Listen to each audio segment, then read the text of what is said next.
Rok 1713. Hory a lesy Oravy skrývajú muža, ktorého meno sa stane legendou. Bol to zbojník alebo bojovník za spravodlivosť. Pozrime sa na jeho život očami členov jeho družiny a nakoniec hodnotíme aj fakty podľa historických záznamov.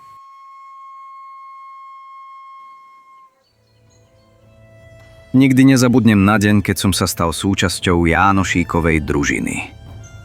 Les bol hmlistý a ticho narušovalo len šuchot lístia pod nohami.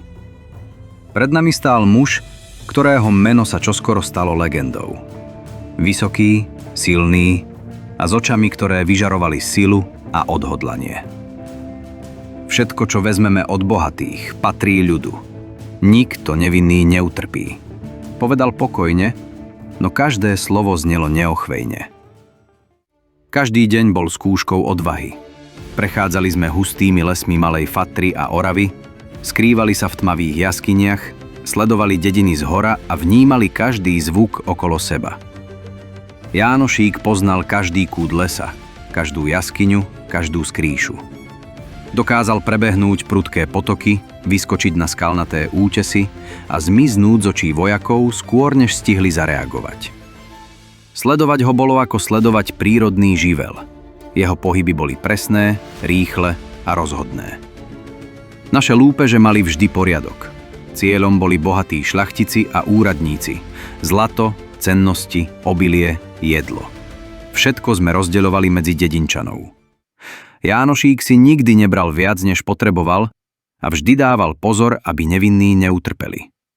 Úsmevy detí a vďačné pohľady chudobných rodín boli našou odmenou.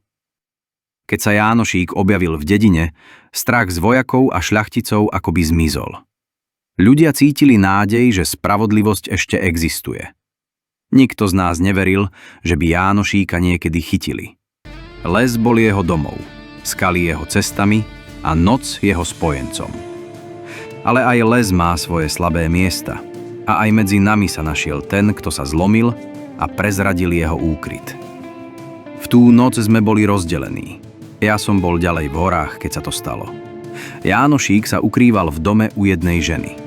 Mysleli sme si, že je to bezpečné miesto. Nebolo.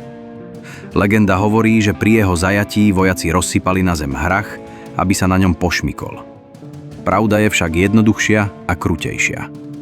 Jánošík bol obkľúčený a nemal kam utiecť. Keď ho odvádzali, ticho v dedine bolo ťažké. Každý vedel, že osud Jánošíka bude krutý. Súd bol rýchly. Pre takých ako on nebola spravodlivosť. Rozsudok znel jasne. Smrť. Nie mečom, nie guľkou, ale spôsobom, ktorý mal byť výstrahou pre všetkých ostatných. Keď ho v roku 1713 popravovali, neprosili ho o posledné slová. A on ich ani nepotreboval. Hovorí sa, že zomrel pokojne. Že sa nebál, že sa ani nepokúsil zaprieť to, kým bol. Jeho smrť nebola len koncom jedného muža, bola začiatkom legendy. Juraj Jánošík sa narodil približne v roku 1688, pravdepodobne v obci Terchová alebo jej okolí. Pochádzal z chudobnej rodiny, čo formovalo jeho neskorší postoj k sociálnej spravodlivosti. Už od mladosti sa pohyboval medzi horami a lesmi Kisúc a Oravy, kde sa naučil orientovať v ťažko dostupnom teréne a prežiť v divokej prírode. Stal sa zbojníkom, ktorého legendárna družina sa preslávila najmä prepadávaniami bohatých šľachticov a úradníkov, pričom podľa legendy rozdeľoval časť koristi medzi chudobných dedinčanov.